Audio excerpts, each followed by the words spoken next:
Air Force. During World War II, we were actually going over to Europe and recruiting people to serve in our military.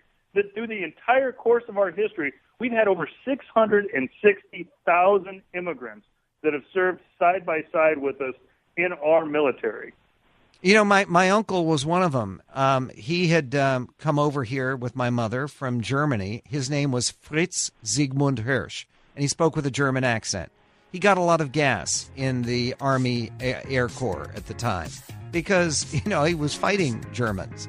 But he served with distinction and, of course, lived out his life as a very loyal and useful American citizen.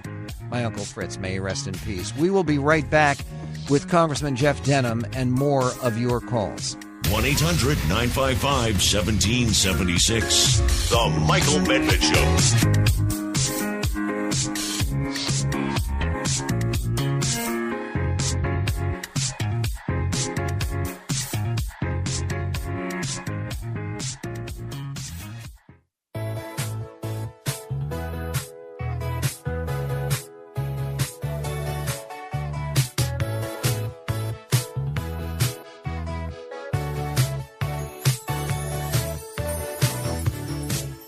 34 minutes after the hour on the Michael Medved Show, where it's easy to save 15% or even more on car insurance with Geico. Just go to geico.com or call 1-800-947-AUTO, and the only hard part is figuring out which way is even easier. And it's easy to figure out that Congressman Jeff Denham is one of the good guys. First of all, he's a man of real courage. He's a conservative Republican from California. And we've actually gotten a few people who have texted in and said, wait a minute, a Republican congressman from California didn't. There actually, about 20 of you, aren't there? There are 15 of us right now, but we're making a comeback. Okay, well, there you go. As 15 of 54. But look, California has been a big problem for the Republican Party, but leaders like Jeff Denham really are part of the answer to that problem. He is the chief sponsor and author of the Enlist Act. What does Enlist stand for in the Enlist Act? Encourage national leadership something? I know it's a clever acronym. It is a clever acronym, and apology, I'm a little off on it. Oh, that's all right, because people know what it does. And you see, the one thing, and I just wanted to say this, and partially in response to our last caller who was concerned about backdoor amnesty. There are a lot of people in this country who were brought here as children. Part of the idea of America is you don't visit the sins of the father on the children. And if someone's brought here at age 7 or age 8 or age 4, you don't really control that. You don't deserve blame for it. And the question really would be, what is it people want folks like that to do? Some of those people have lived their whole lives, or everything they can remember, in America. They've gone to our public schools.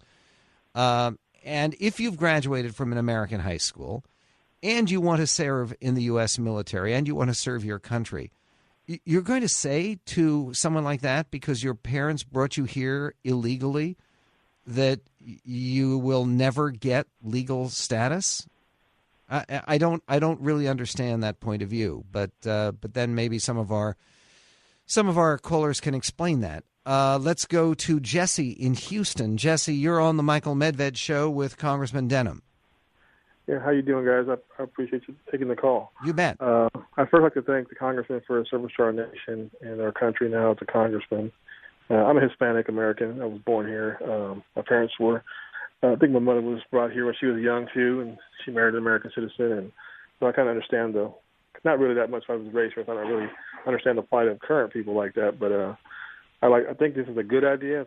But the thing I've heard about is it possibly that not just only the serviceman and his immediate wife and kids will have access to this citizenship or whatever you call it, but anyone related to him will, like cousins, aunts, uncles, third, second cousins. Is that true, Congressman? That's the kind of stuff I worry about. Okay, Congressman, can you clarify that? Well, it certainly doesn't change current immigration law. So, if you serve proudly in the military, if you get an honorable discharge, if you've served your entire term honorably, you would be a legal permanent resident and certainly would be able to file for citizenship. What comes after that, you'd go through our current legal status. I mean, I believe in the rule of law, and our current legal system allows citizens to file and have to wait in line in a lengthy process. So there is no new path or new system other than allowing you to serve in the military. And it doesn't do anything for your cousins or your aunts or extended family? No, any other change to immigration policy would have to come through an immigration bill. Let's go quickly to Andrew in Seattle. Andrew, you're on the Michael Medved Show with Jeff Denham. Yes, I'm a veteran from Desert Storm and Bosnia. And I'd like to tell the congressman that I don't think his bill quite goes far enough. I think that anybody that is a combat veteran would also agree with me on this, and that is that they should be able to get citizenship if they're willing to die for their country. Congressman? Absolutely, Andrew. I served at Desert Storm as well, and we had a lot of immigrants serving there with us. Again, the current military code allows you, after serving honorably for a tour, allows you to have legal permanent residence. Now, not everybody wants to become a U.S. citizen, so we shouldn't force it upon them, but they would have to file for citizenship, and they do become eligible once they honorably serve or serve through combat. Congressman Jeff Denham, I greatly appreciate your coming on the show, and I hope that your bill passes and quickly with overwhelming support that it deserves, and hope you'll come on the show to do a little victory lap for yourself and for our country in that regard. That's Jeff Denham, Republican of California. When we get back, another political priority coming up. The Michael Medved Show. MichaelMedved.com.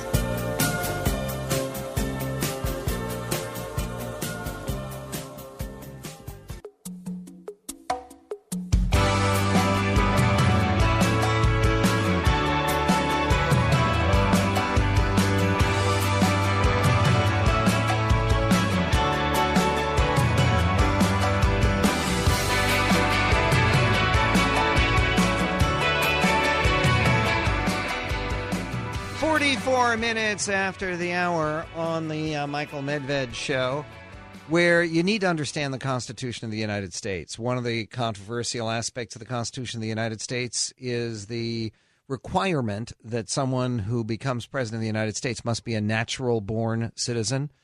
We got some feedback from you after we had Governor Bobby Jindal on earlier this week, and we talked about the fact that Governor Jindal was born after his mother, a couple of months after his mother had arrived in the United States, and his mother was an Indian national. She's a citizen now. His father's a citizen now, but they were both Indian nationals when he was born. And a lot of people have the mistaken idea, that means that that Bobby Jindal, well, he's born in the United States. He's an American. Of course he can run for president. To learn the truth about the Constitution, how about taking a course in it for free? For free. At Hillsdale College. You don't even have to go out to Michigan.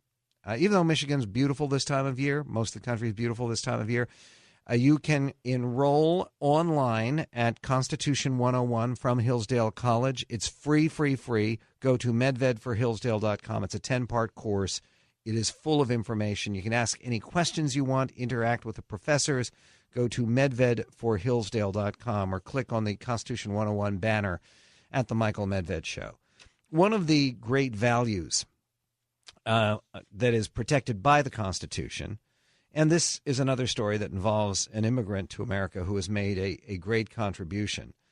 One of the great values is free exchange of ideas. It's why we call this show Your Daily Dose of Debate. I like talking to people who disagree with me.